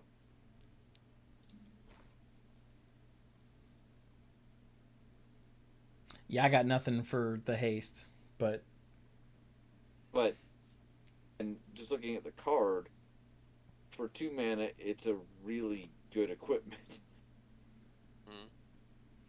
yeah, so you've got your basics like stat buffing, the +1/+1 in haste, that's fine. And then the untap, which is super awesome. And then like the extra ability that's just pure flavor. Like, oh, goblins and orcs, yeah. Yeah. Because mechanically that's basically, whatever. Yeah. And yeah, chat has pointed out, as have several other goblin lovers that I follow on Twitter and the Magic community, it's really great in a goblin deck. Because, like, the dude in chat points out, Krenko and Kiki Jiki are both like, Sting is good. Jeez. Hey, kill that hobbit and pick up his sword. Look, I'm holding it. It glows all the time. Yeah, I think there was I don't remember if it was like a joke I saw or something, but the question was raised, do orcs just think that elvish weapons just glow? That they would, wouldn't they? Because every time they see it, they're glowing. Yeah. Huh, wow, you're asking the big questions here tonight. Isn't that crazy? Did we talk about the weirdness that is the barrow blade? Don't think so. Did we do I don't think we did the barrow blade. Have not. We didn't. Okay, what's that do? The barrow blade for a single mana, it's like a lesser version of Sting, kind of. For 1 mana, it's an artifact equipment. It's uncommon. Equip of 1 mana. Equipped creature gets +1/+1. So that's a Leonin Scimitar. Leonin Scimitar. Yeah, that is the very first equipment. Yeah. Was 1 mana, 1 equip, +1/+1. Ship it. Yeah. That's awesome. And well, there was Bone Splitter too, and Bone Splitter was dumb. But there's more here. Whenever equipped creature blocks or becomes blocked by a creature, that creature loses all abilities until end of turn. Yeah, and this raised several weird questions in the Discord that we were like, for instance, what happens if you block like a Lurgoyf? And there was a question about characteristic defining abilities and this and that and the other. Like something that's a 0/0+1 with some sort of characteristic defining ability, or a star +1. And it turns out it becomes a whatever the numbers are. So if it's a star +1, it becomes a 0/1. That is weird. I was just thinking, man, this is great for chopping Watcher in the Water tentacles, because the tentacles will lose their... Well, is that ability on the Watcher or is it on the tentacle? That ability's on the Watcher, so yeah. Oh, never mind then. Not so good for chopping tentacles. Ah. But yeah, this is like some of the... I think all of the rules questions are fairly like obvious from like a player perspective, but from a how the rules actually work perspective, this thing is a nightmare. At least according to the discussion that popped up in the Discord. But so the barrow blades are the weapons that the hobbits got from the barrows. Yeah. And these weren't in the movies. No. But the barrow blades were weapons forged a very long time ago by the civilization that used to be there before. I'm pretty sure the Witch King of Angmar's forces wiped it out. And these blades were forged specifically to deal with the Witch King of Angmar and his minions. And that's what... Mary. That's what Mary uses to stab the Witch King in the knee. And then Éowyn finishes him off. But because the barrow blade... Like, if Éowyn had just stabbed the Witch King in the face with her blade, I don't think anything would have happened. But that would obviously be a question, but I think that a very good chance that he would have been like, nah girl, nah. But yeah, exactly. So the fact that Mary stabbed him in the knee with the barrow blade, which was specifically designed to work against him, and that, I think that's the flavor here with why it loses all abilities, because he essentially lost his invulnerability to whatever, and then she stabbed him in the face and finished him off, and it was awesome. Yeah. But I think that's the flavor here, and I love that if you don't know what a barrow blade is, it doesn't matter. Like, this is how good Easter eggs work, right? Yeah. Like, if you don't know what they are, it doesn't detract from anything. So this is just a weapon with a cool ability. But when you get into the why it has this ability, it's like, that is so freaking cool. Agreed.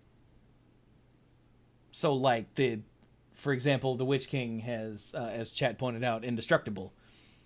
So if you block him with the Barrow Blade, then he loses indestructible, and he'll actually, maybe die. And if you use it on the Balrog, you shouldn't lose your legendary creature. Well, yeah. I mean, I don't remember what the dying Balrog says. trigger will When not. the Balrog dies, destroy target artifact or creature an opponent controls. That is true. It won't have that ability anymore when it dies. Nice. So, yeah. Oh, you could block something with trample and it won't trample over you. Oh, because, like, if it had first strike and trample, it wouldn't matter because this is a blocks, not does damage effect. Yeah, it takes away first strike, yeah. Oh, that's so cool. The applications are, well, they're not endless, but there's a lot of them. It definitely changes gameplay a little bit. Yeah, they are many and varied. Yeah. For an uncommon, yeah, I'm digging this. Yeah, it's really freaking cool. That's the best Leonin Scimitar I've ever seen.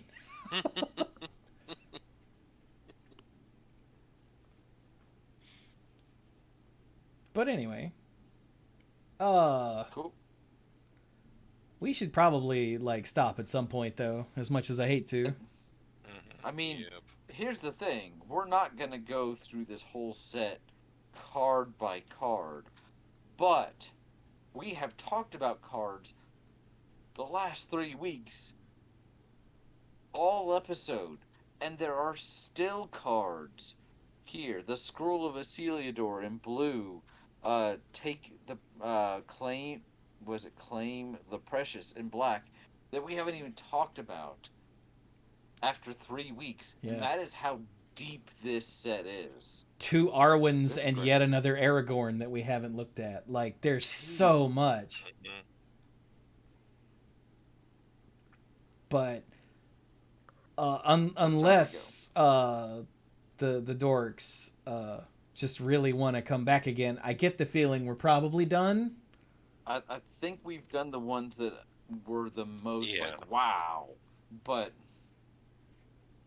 I don't know. We can think about, if there's anything that you guys feel like we haven't talked about that just like why on earth haven't they talked about it? Hit us up in Discord, and maybe if there's enough of that, we'll have a discussion. But I'm not gonna commit these guys to talk about more if they're done. You know what But- would be really cool? This What's is that? actually something that popped into my head a few days ago. Which I hope someone does this. If someone collects or, proxies one of every card across all of the different sets, or the different places to get them, and actually puts them in Lord of the Rings order and tells the story through it. I think that would be just awesome. And if I had a printer, I would seriously consider doing this myself.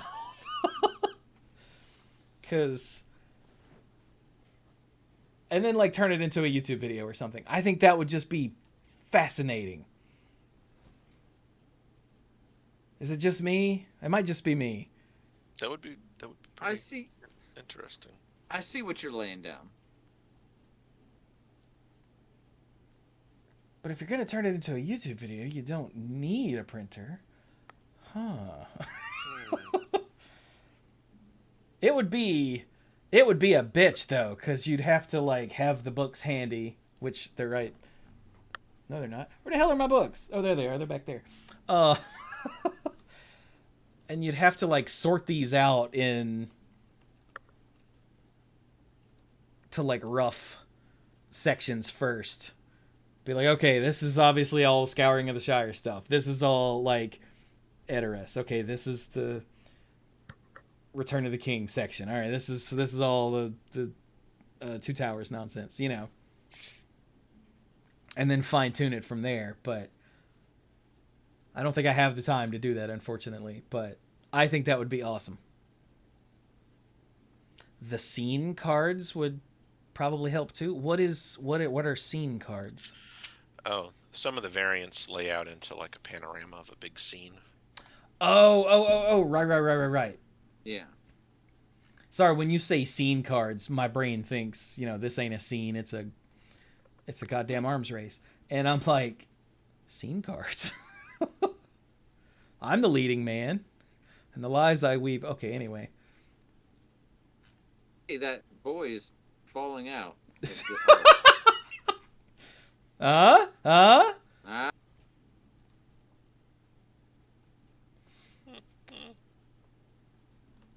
This was fun, but I think I need to go to bed. So, and Dirk is probably already asleep.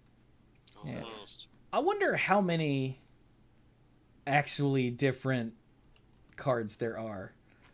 Oh god, then you've got all of the reprints from the or at least the new art box? reprints from the Commander decks too, which Yeah. I box assume toppers? some of them, no.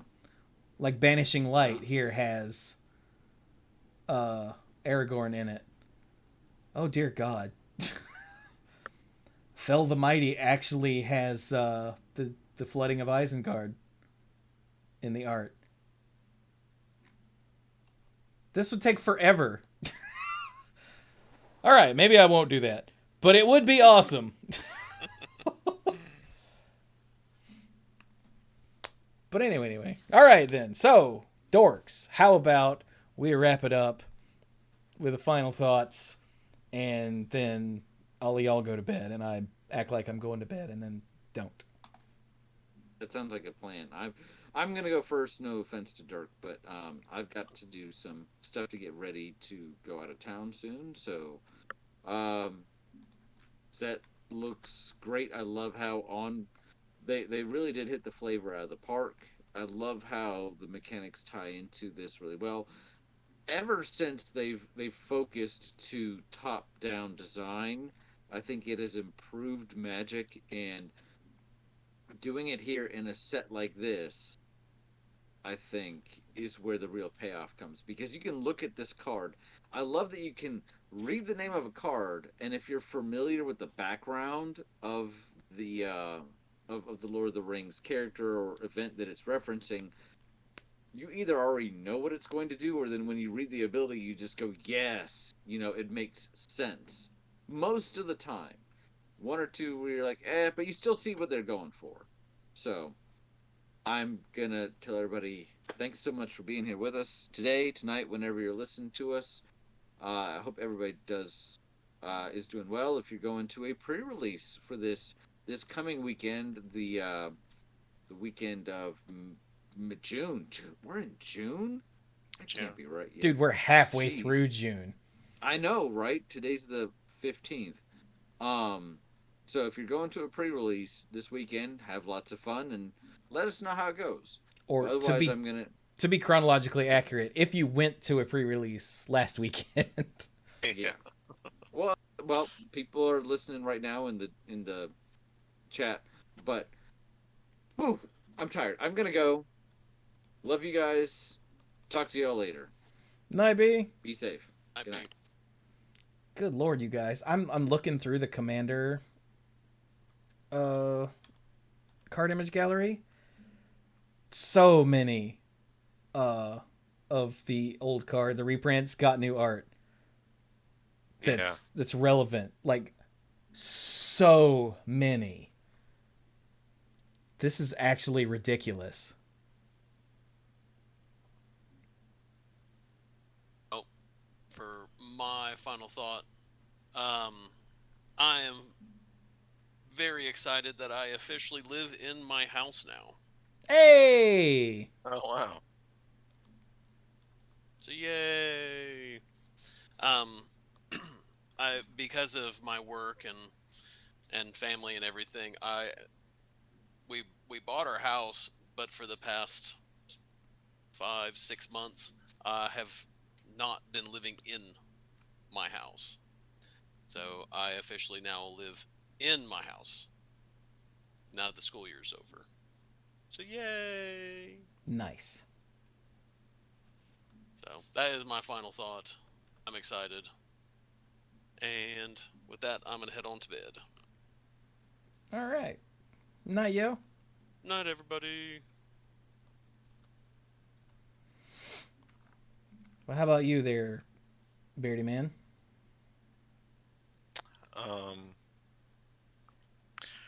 I'm going to try to go to a Friday Night Magic pre-release at the shop near where I live, um, in the little shopping center where Box Seat is. It starts at 6:30. I don't know if I'm going to make it. I'm going to try to make it. Work has just been killer, but the thing that's the biggest problem has to be turned in at 5 o'clock tomorrow, so that won't be keeping me late. Yeah. Uh, If it is, then you have a serious problem. yeah, serious problem. Who knows if there are other things I still need to um, catch up on that'll keep me late. But yeah, I would like to go because this is really exciting and interesting. Oh, I just remembered something. I remember a while ago when we had seen a few of the basic land cycling creatures that just cycled for one. Yeah. I was like, ooh, I wonder what the green one is. Um, Maybe it could be an addition to that really weird mono green 7-land Goblin Charbelcher deck that I tried playing in Modern for a little while. So that one is Generous Ent. And it has the Forest Cycling for just 1 mana, but otherwise, for 5 and a green, it's a 5/7 with Reach, and when it enters the battlefield, you create a food token.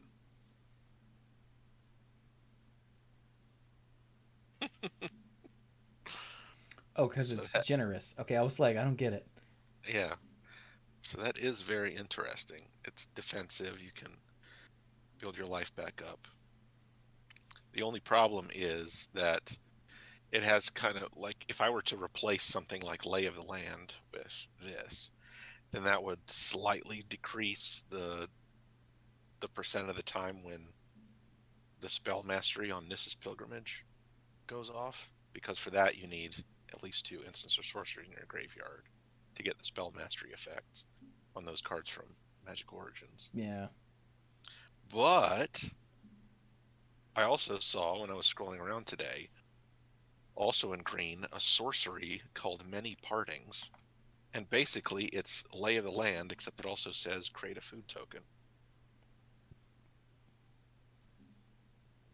For a single green, go get a basic land card, then make a food token. So that'd be a strict upgrade. I don't remember Lay of the Land. Lay of the Land is just a single green sorcery. Get a basic land and put it in your hand. That's Wow, it. that is a strict upgrade then, yeah. Yes. Mm-hmm. See, this is what we mean by strictly better. Yes. I've had to be like not strictly better several times in the Discord. Someone's like, "This is a strictly better." I'm like, "Not strictly." What?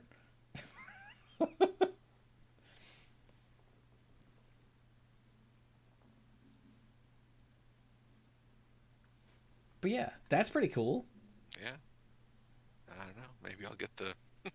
Maybe if I also find a place to play Modern and time to play Modern, that's the biggest problem. Maybe I'll try out that stupid deck again. Mike is good at stupid decks. Yes. As much as I would love to play that Seismic Assault Light from the Loam deck again, I feel like Faithless Looting getting banned really hurt it a lot. I don't think you feel like that. I think that's objectively true. Yeah.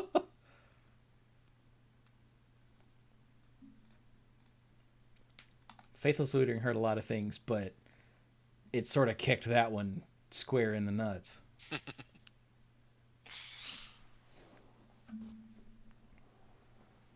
Yeah. Anyway, enough reminiscing about silly Modern decks. Back when Magic was good and we actually felt the urge to play it. Yeah. Feel like Archie Bunker and his wife. Those were the days. And that's before my time, so I don't want to hear any of this old person crap from any of you youngins out there. Wasn't that before my time? Pretty sure it was before my time. Yeah, I mean, it would have been in reruns when you were a kid. Yeah. It had stopped airing for real for a while. Yeah, that's from the 70s, right? Yeah. Mm-hmm. Anyway. It could be, by the way, that all of the reprints got new art, Mike. I believe it. For something like this, I don't know why they would hold over any art that wasn't specifically Lord of the Rings. Although, if you're going to do it, I mean, this is a Universes Beyond product, so yeah. there's no reason to keep old art.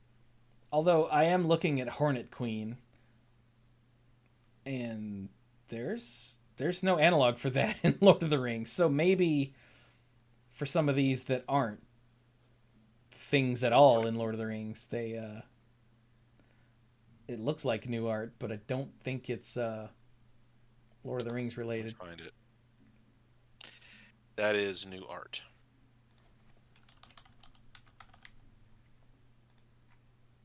So let me do a search here.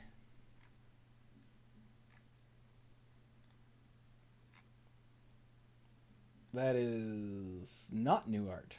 Oh, wait, hang on. What? It's not the regular art. Oh, it defaulted to the Lord of the Rings set. I didn't even realize the Lord of the Rings Commander set was in Gatherer yet. Oh, it's in Gatherer. Cool. So there has been another art for Hornet Queen, but it's not that. Okay. That was in Battle for Baldur's Gate and Amonkhet Remastered on Arena. Amonkhet Remastered. That's interesting. I thought that was a Cardset card. Oh, it was. It was M15. Okay.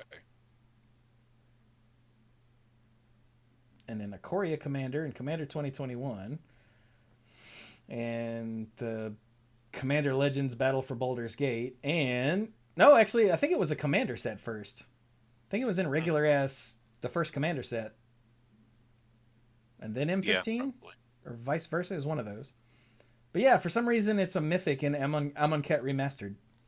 Which, Weird. like I said, I think is either an online Magic Online or Arena only.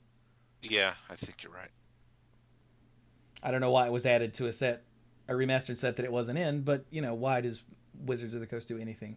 I don't know. Maybe because it was part of that standard. Maybe because it was an important part of that standard. Maybe? Maybe. Wait a minute. I don't think that those numbers add up.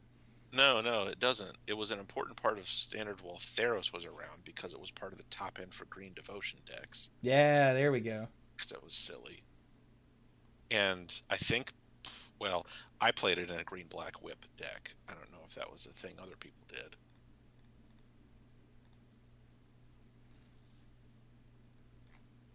So it definitely got new art, but I don't think it has anything to do with Lord of the Rings, because I don't remember any giant bees.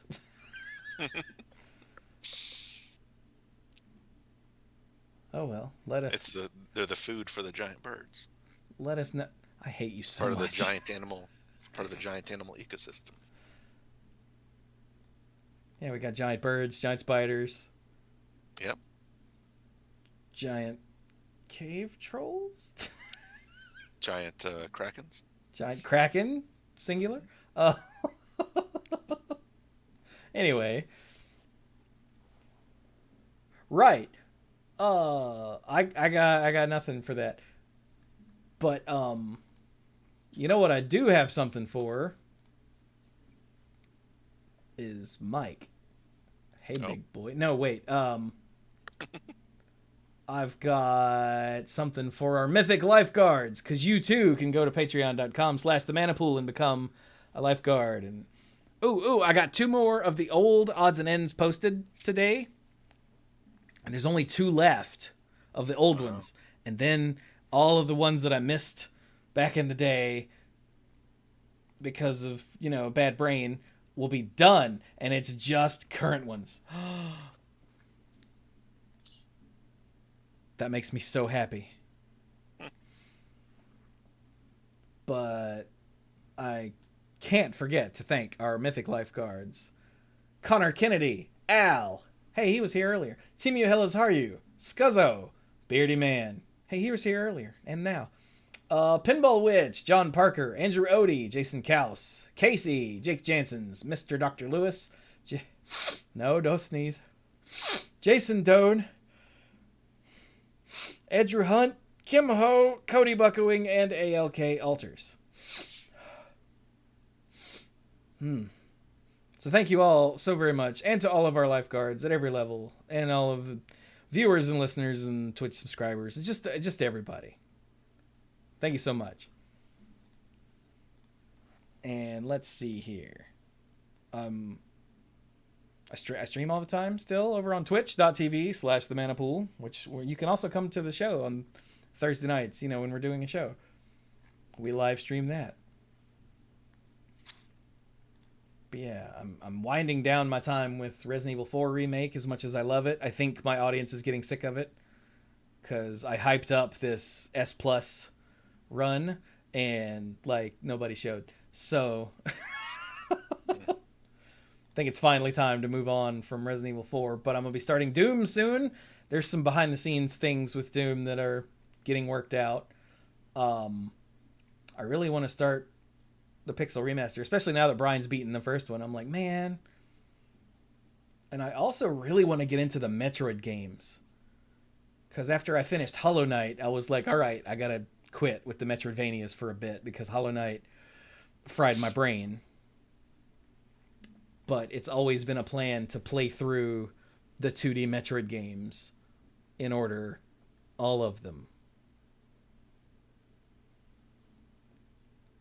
So I'd start admittedly with a modded version of Metroid 1, and then do 2 on the Game Boy, and then Super again, maybe. I already streamed it once, so maybe not, but maybe. And then, God, what came after that? Fusion, which was a Game Boy Advance game, I want to say. I think that's right. And then I always forget what order they're in. Zero Mission, I think, which is the remake of the first. And then another Metroid 2 remake, or AM2R, which is a fan-made remake of Metroid 2. And then do the official one of Metroid 2, which is Samus Returns.